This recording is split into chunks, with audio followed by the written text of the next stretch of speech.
Magandang buhay mga kasyang! So ayun, isang masayang Lunes sa ating lahat. Dahil malapit na ang pasukan ay balik brigada na naman. So ayun, nanay duty muna tayo mga kasyang.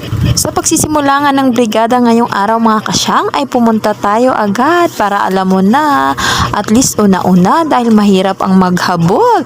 Pag-ibig nga hindi ko hinabol mga kasyang, brigada pa kaya. Shara! Sabi ko nga kay Miggy mga kasyang ay videohan niya ako, so gustuhin ko mang isama ang mga nanay sa vlog ay medyo mahiyain din ako at nakakahiya na sila ay tawag-tawagin. Kaya stolen video, kaway-kaway. So ang bilis talaga ng panahon mga kasyang. Nakaraang brigada ay pa-kinder si Miggy, ngayon ay pa-grade 1 na. Basan nga natin yung mga damong matataas. So yung iba doon sa may likod ko, eto, nagpahiwalay ako saglit. Alam mo na, kailangang i-vlog. Pagkatapos nga naming maglinis, syempre mag-a-attendance tayo.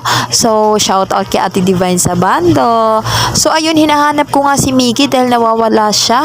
Ay ayun, naispatan ko. Ang bata may kasamang chika. Saan kaya sila papunta? Yun, may na-recruit ako para sa vlog. Kaway-kaway kay Ate Nilia at Ate Divine. Yun lang mga kasyang for today's video. Magbrigada na kayo. Bye-bye!